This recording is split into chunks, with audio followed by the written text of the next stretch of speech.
Hello, this is Natsuya, and today we have Writing Mental Health. We're going to talk a little bit about grief and what that means and how we end up dealing with it.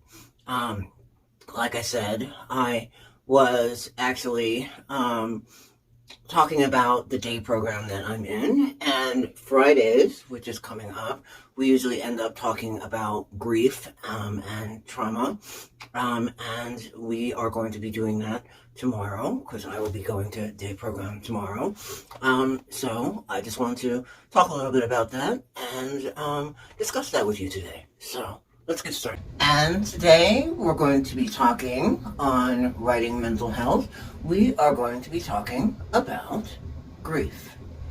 And usually, since we're talking about the day program that I've been going to, usually we talk about grief on Friday, and so tomorrow is Friday, and we're going to be doing that in our group, and we're going to go over some of why that happens, what the different stages are, and the three types of grief that there are. So I hope you stick around today, and we will get started in just a second. So this is Natsuya with Gothic Androgyn and Writing Mental Health, and today we will be talking all about grief. So there are three types of grief. The first type is acute, the second is complicated, and the third is integrated. Okay, so those are the three types, and I'm going to go through what they are. So the first type, acute, is the intense grief that you experience directly after a loss. And it can be prolonged and show up at different times after the loss, but usually acute grief is right after the loss occurs and you are made aware of it.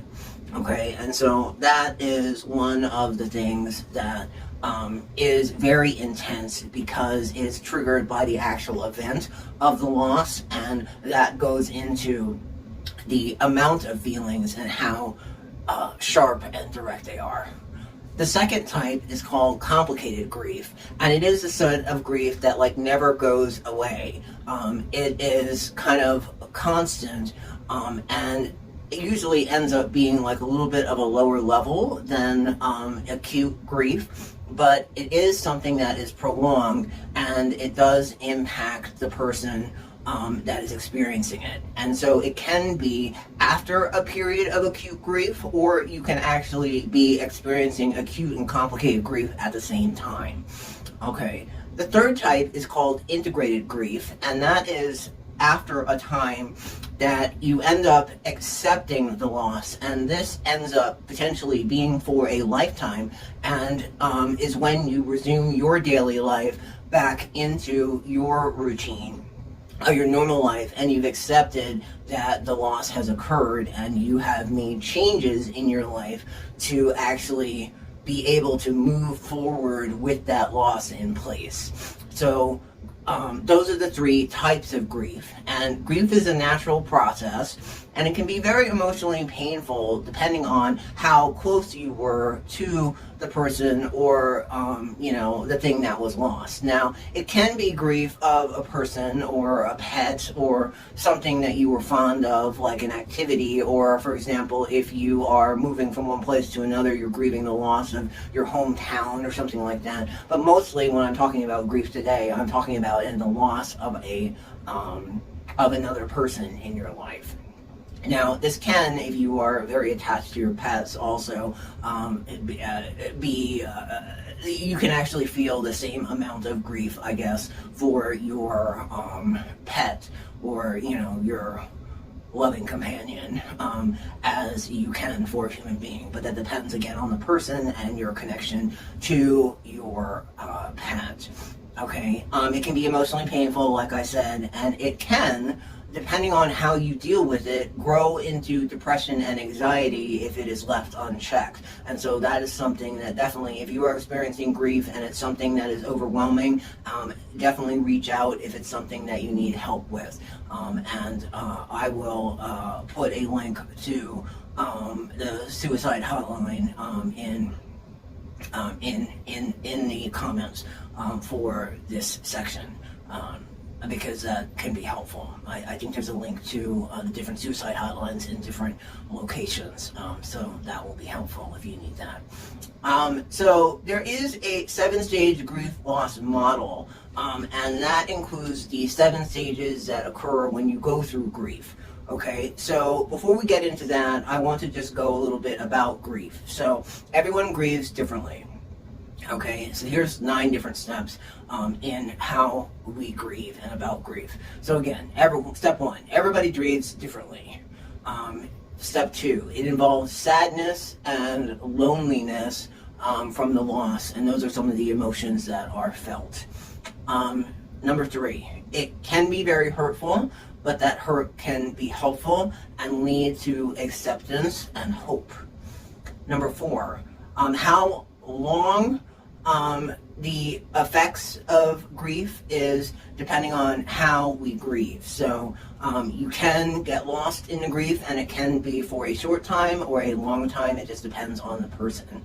And it can be intermittent. So it can be something that goes in waves, that you experience like severe grief, and then it lessens, and then it gets severe again. It could be based on a trigger or something that happens in your life that reminds you of the person and how they actually made you feel. So that is actually something that can affect you. Grief has no set time frame, so everybody grieves differently, so that will depend on how long your period of grief is. And like I said before, with the 3 types of grief, you may go through a period of acute grief that goes into complicated, which is never going away, and then leads eventually into the integrated type where you accept the loss and it is lifelong and you resume your daily life. Okay, so that can happen. So there is no set time frame for grief, and it depends on the person and how close you were to, the individual that was lost. Grief may contribute to other problems. So like I said before, it can cause depression and anxiety if left unchecked. It can cause also different health problems as well, depending on the intensity. Like you may get headaches or, feel queasy in your stomach. If it was something that was tragic, the loss, then that can also affect, how you feel and the toll it can take on your body, depending on how that went. It is okay to seek help with your grief, depending on if it's something that's overwhelming, or if you need to talk. I think that there are various grief groups that do exist in different locations, and so you may want to take use of that. I know that when my father died, when we were in the hospital, in hospice care, that they did have a grief group that met for a year after the loss, and that was something that we were allowed to participate in, me and my family, for that period of time. I know some of my siblings went to the grief group that met in person. I did not, because I was in a different location, but I did end up calling that grief counselor and talking to them, I think once or twice, and that was very helpful because they are someone who specializes in grief, and I know that I was very close to my father, especially because of, the fact that he was, part of, I was close to him, and I know I wrote about pilots, and that was something that he was very keen on, and that he had the chance to fly a fighter and stuff like that. And that was very important to him, and that was also very important to be something that I was able to share with him, because I was able to write about it, and that was one of the last books that he read, and I made sure that I published 3 books in the same year, literally in the same month, just so that he could get to the book, that specific book. It was number 4 in the series, just so we could get to that specific book in the series, my Gothic series, just so that he could read it, because it dealt with pilots and battleships, and then I know that we had shared kind of the whole Top Gun thing, and so that was very special to me. So the fact that now, a couple years after he's done, the Top Gun movie is playing, I know that that's something that I'm going to want to go see, and I've been trying to see it for a couple of weeks now, but I'm still in that phase of trying complicated. Grief never goes away. There's a part of me that wants to go see it. There's a part of me that doesn't, because I know how to go and it was an experience that I had with my father. Seeing Papa, for the first time. And it was a big deal. I know that as time went on, I used to, my father and I used to go find different movies and different clips in the newspaper,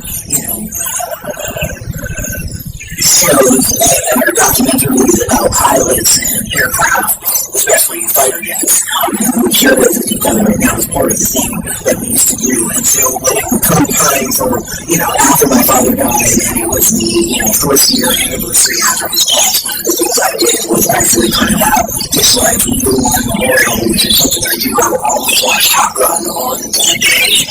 Make sure that I will. First year,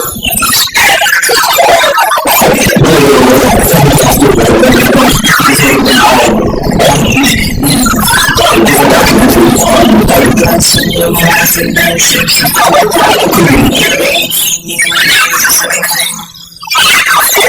just the different things from different levels of the around so fucking highlights and essentially because of different things. And then that was part of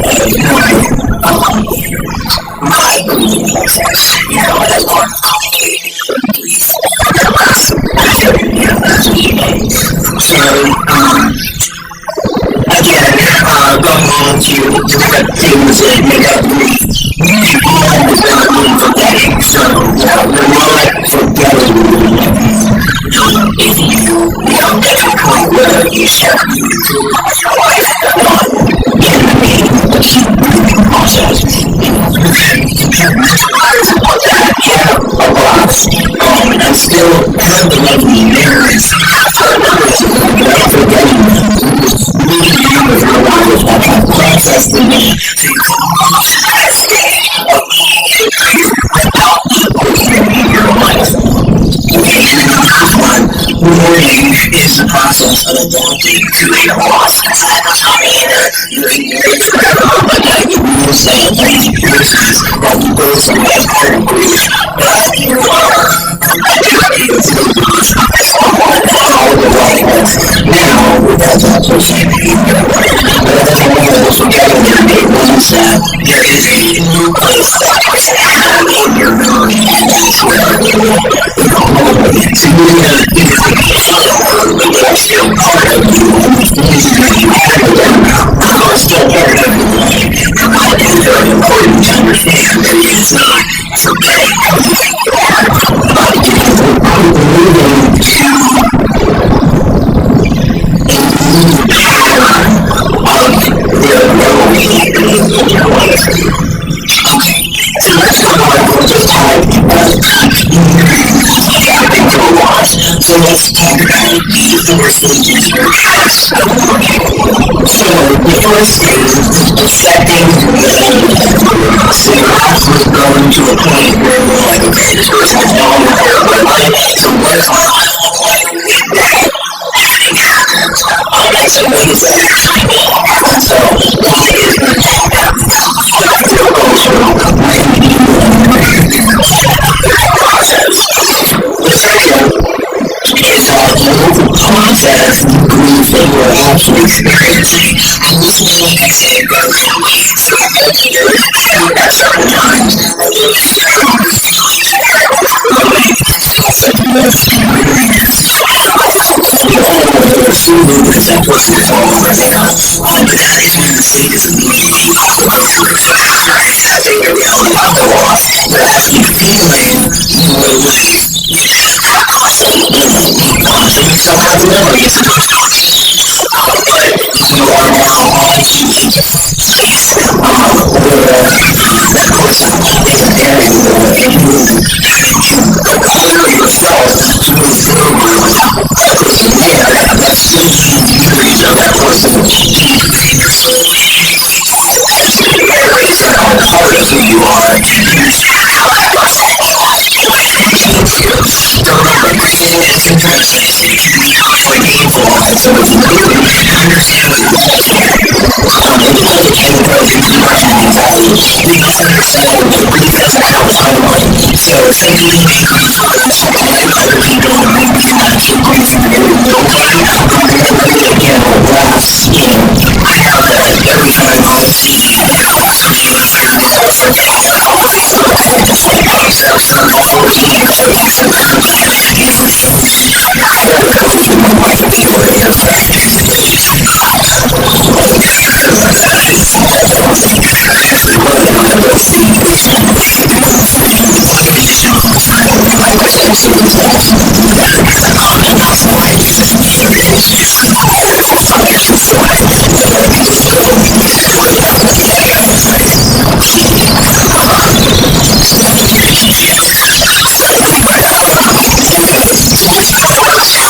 This is request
You know, every time you're still you're writing that sometime. So I hope that you enjoyed this little discussion about life. You know, grief is a very important part of life because we know that we're going to go to a place in the West. It is good to know, you know, that your soul is eternal. Okay, that your soul, your higher self, whatever you want to call it, your souls, your spirit, you know, even if your flesh or corporeal body is eternal as its ashes such as okay, your soul lives on. The soul of your life, remember and your memory and your belief are all the same. Okay, and then you can bring it back when you want to, or you can feel like that, especially when it's working. You know, I can photograph was nice as baby, you know, I never watching over me and sending a little letters to me, so